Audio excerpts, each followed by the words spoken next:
जय हिंद साथियों। आज बात करेंगे हम देश प्रेम और राष्ट्र निर्माण की।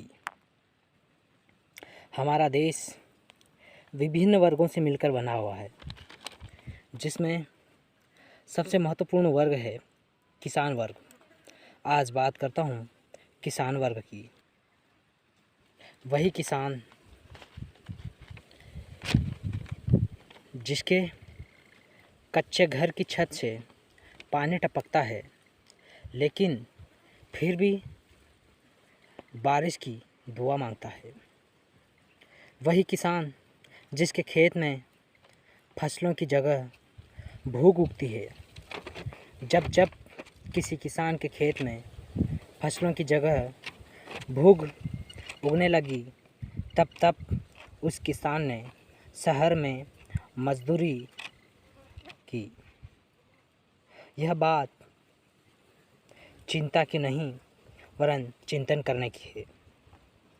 जो रास्ता गांव से शहर की ओर रोजगार के लिए जाता है, लेकिन वो रास्ता शहर से गांव की ओर विकास हेतु क्यों नहीं आ सकता? ये चिंतन करने की बात है साथियों।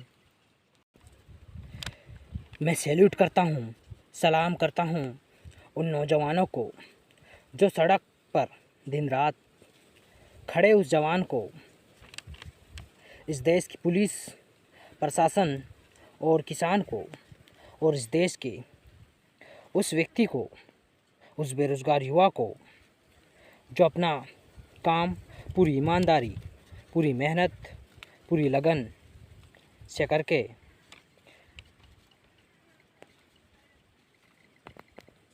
राष्ट्र का निर्माण करता है, उन सभी नौजवानों को सलाम करता हूँ। बात करते हैं आज़ादी की। आज़ादी का असली मतलब वही समझ सकता है जिसने कभी गुलामी की हो। हम सौभाग्यशाली है कि हमने स्वतंत्र भारत में जन्म लिया। यूँ तो आज़ादी 1857 से पहले से ही देश में विद्रोह हो चुका था, लेकिन आज़ादी 1947 को मिली। वो भी सिर्फ शारीरिक आज़ादी। आज भी मानसिक गुलाम बनाकर आज़ादी का झूठा ख्वाब दिखाकर गुलामी के फ्रेम में रखा जा रहा है। साथियों, ना सरकार मेरी है, ना रब मेरा है। ना सरकार मेरी है, ना रब मेरा है, और ना ही बड़ा सा नाम मेरा है। बस इतनी सी बात का गुरूर है मुझे, बस इतनी सी बात का गुरूर है मुझे कि मैं भारत का हूँ और यह भारत देश मेरा है। देश प्रेम और राष्ट्र निर्माण में जो बाधाएं हैं, उन बाधाओं को बता देता हूँ। हमारे देश में एक वैचारिक बीमारी है।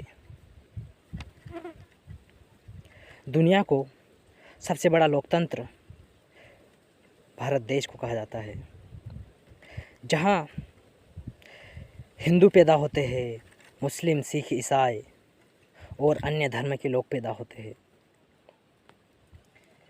लेकिन इस महान देश के लिए बहुकिस्मती है कि इस देश में इंसानियत वाला इंसान बहुत कम पैदा होता है। मेरे विचारों से राष्ट्र निर्माण तब तक नहीं होगा जब तक गरीब बच्चा स्कूल में मध्याह्न भोजन की लालच में आकर जाने के बजाय शिक्षित शिक्षा ग्रहण करने के लिए जाएगा। बात करते हैं भारत देश में शैक्षणिक बीमारी की।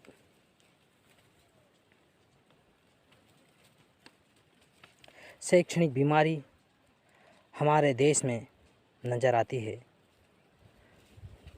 बड़े आश्चर्य की बात है, जिस देश ने पूरी दुनिया को तक्षशिला और नालंदा जैसे बड़े विश्वविद्यालय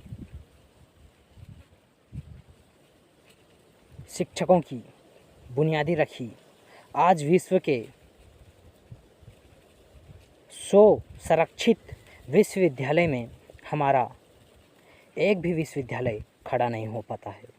जहाँ एक ओर हमारे देश में IIT, IIM, NIT जैसी शिक्षण संस्थाएं हैं, वहाँ दूसरी ओर इस देश के गरीबों को बेरोज़गारी के लाइन में खड़ा करने के लिए उनके हाथ में सर्व शिक्षा अभियान का झुनझुना पकड़ा दिया जाता है।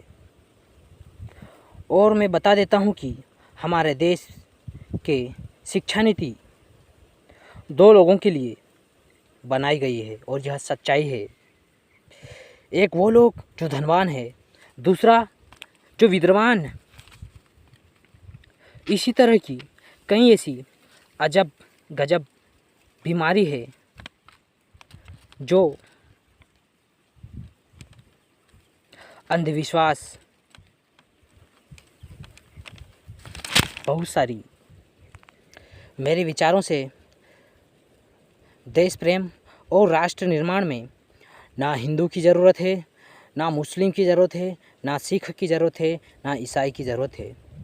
देश प्रेम और राष्ट्र निर्माण के लिए सिर्फ़ और सिर्फ अच्छे इंसान की ज़रूरत है। बात करते हैं देश की शिक्षा प्रणाली की। जब हमें अच्छे अभियंता की ज़रूरत थी तो देश में इंडियन इंस्टीट्यूट ऑफ टेक्नोलॉजी का गठन किया गया। जब हमें अच्छे डॉक्टरों की ज़रूरत थी तो देश में अच्छे बड़े बड़े एम्स बना दिए गए।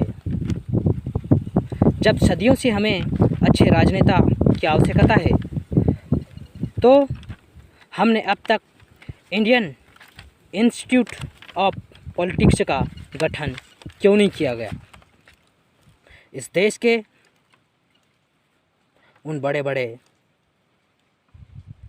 देश को चलाने वाले व्यक्तियों से पूछना चाहता हूँ, जैसे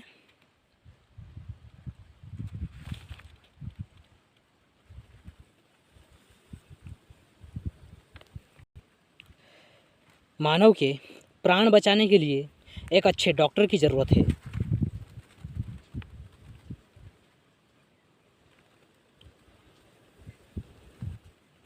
उसी तरह देश के प्राण और लोकतंत्र की सेहत हम एक अयोग्य के हाथों कैसे सौंप देते हैं। राजनीति से मुझे परहेज नहीं है, राजनीति से मुझे परहेज नहीं है, परंतु राज करने की नीति से ऐतराज़ है। राजनीति से मुझे परहेज नहीं है, परंतु राज करने की नीति से ऐतराज़ है। जनता द्वारा चुना हुआ उम्मीदवार जनता के लिए राजा नहीं बल्कि जनता का सेवक होना चाहिए, जो जनता के हर समस्याओं का निराकरण कर सके। अगर बात करूं हमारे वर्तमान भ्रष्ट नेताओं की, वर्तमान राजनेताओं की तारीफ़ करूं तो इस तरह हमारी समस्याओं का समाधान करते हैं। पहले आंखें फोड़ देते हैं, फिर चश्मे दान करते हैं।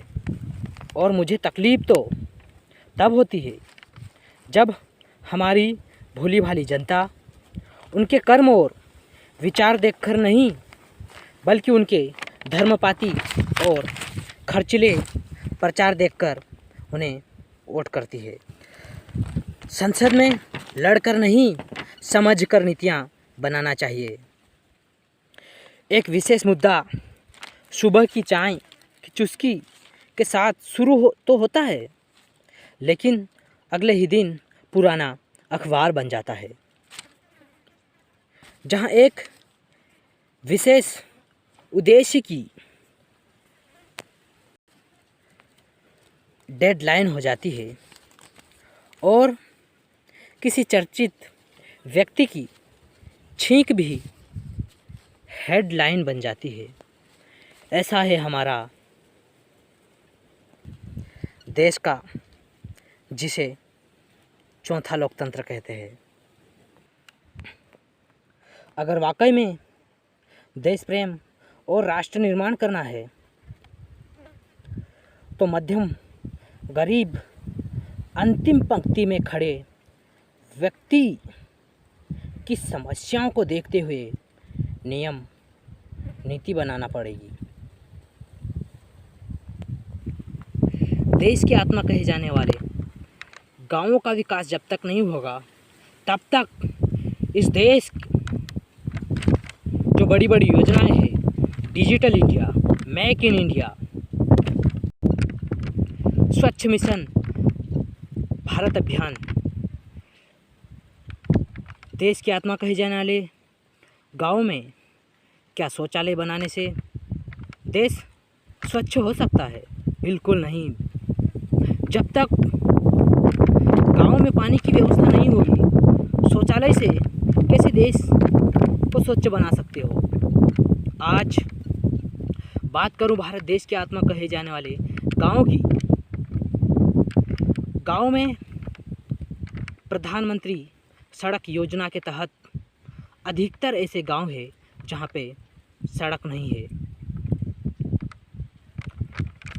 नल जल योजना के तहत अधिकतर ऐसे गांव हैं जहां पे आज भी पानी की व्यवस्था नहीं है।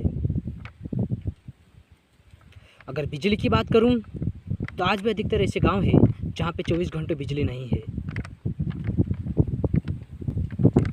बात करूं स्वास्थ्य को लेकर, आज भी ऐसे अधिकतर गांव हैं जहां पे उप स्वास्थ्य केंद्र तो खोले गए लेकिन आज भी उनमें ताले लगे हुए हैं।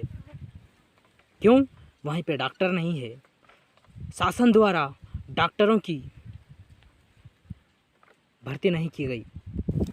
बात करूं सरकार की ऐसी अनेक योजनाएं जो दिल्ली से या भोपाल से गरीब अंतिम पंक्ति में खड़े व्यक्तियों के लिए कागज़ पे तो बन जाती है, लेकिन वह योजनाएं कागज़ तक ही सीमित रह जाती है। आज यह बातें मैं इसलिए बोल रहा हूँ क्योंकि मैं इस भारत देश धार जिले की सबसे पिछड़ी हुई तहसील गंधवानी के ग्राम बेकलिया का निवासी हूँ।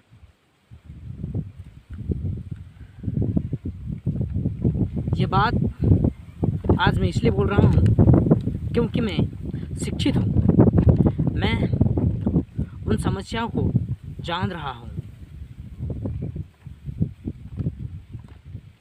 मैं आदिवासी बेरोजगार किसान पुत्र पप्पू मंडलोई